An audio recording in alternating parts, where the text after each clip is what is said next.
নমস্কার, আপনারা দেখছেন নিউজ হান্ট টিভি। আপনাদের সাথে আমি রয়েছি বর্ষা। দীর্ঘদিন ধরে বেহাল রাস্তার বলি এবার এক বৃদ্ধা। হবিপুরের সীমান্তবর্তী শ্রীরামপুরের রঞ্জিতপুর এলাকার বাসিন্দা রানী সরেন, যাকে অসুস্থ অবস্থায় খাটিয়ায় চাপিয়ে মালদা মেডিকেল কলেজ হাসপাতালে নিয়ে আসতে হয়েছিল। আজ তার মৃত্যু হয়েছে সেই হাসপাতালেই।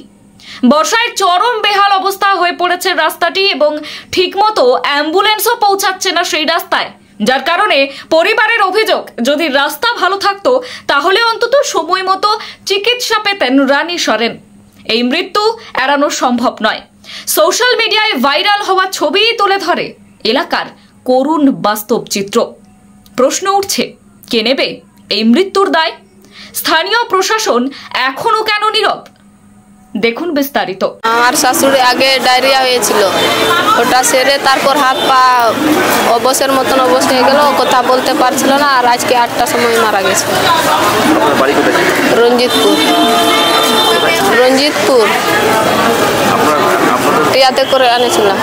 হাটিয়াতে করে আনেছিলাম। রাস্তা খুবই কাদা, গাড়ি ঘোড়া যাওয়া আসা করতে পারবে না, যাওয়া যাবে না।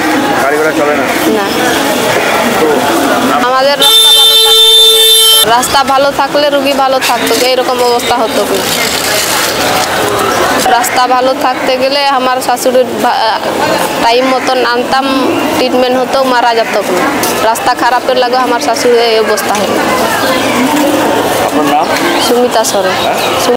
বিধায়ক নতুন করে নাটক শুরু করেছেন।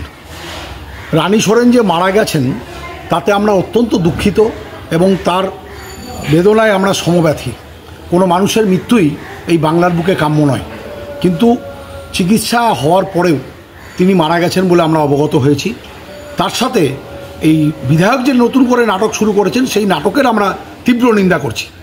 এই হবিপুর পঞ্চায়েত সমিতি বিজেপির, সেখানকার বিধায়ক বিজেপির, সেখানকার সাংসদ বিজেপির, তারা সবাইকে এতদিন ঘুমিয়েছিলেন নাকি? বাংলার মুখ্যমন্ত্রী সারা বাংলায় পথশ্রী প্রকল্পে হাজার হাজার কিলোমিটার রাস্তা তৈরি করেছেন, আর বিজেপি এই MGNRGSের টাকা, আবাস যোজনার টাকা থেকে আরম্ভ করে সমস্ত টাকা আটকে রেখে এই বাংলার মানুষদেরকে এইভাবে যে মানুষের মৃত্যু হচ্ছে তার জন্য দায়ী হচ্ছে বিজেপি, তার জন্য দায়ী হচ্ছে কেন্দ্রীয় সরকার। কেন্দ্রীয় সরকার যেমন গঙ্গা ভাঙনে নিশ্চুপ, ঠিক সেরকম আমাদের খেটে খাওয়া মানুষদের, মেহনতি মানুষদের যে টাকা আটকে রেখেছে সেই টাকা আটকে রেখে এই বাংলাকে থামানো যাবে না। বাংলার মুখ্যমন্ত্রী নিজস্ব কোষাগার থেকে প্রত্যেকটি রাস্তা যেরকম করছেন, এটা যেহেতু গোচরে এসছে, এটা আগামী দিনে হবে। আজকে আমার মা ওই 8টার সময় ওই মারা যান। তো বাড়ি থেকে লিয়ে আনেছিলাম ওই রবিবার দিনে। তো খাটিয়াতে করে রাস্তার অবস্থা খারাপ, তো লিয়ে আসে রবিবারে 11টা 20-তে ভর্তি হয়। 11টা 20 ভর্তি হয়ে ওই CCO-তে ছিল। CCO-তে আজকে মারা যান ও 8টা 20-তে। রাস্তার ভালো লাগে, এখন করতে হবে।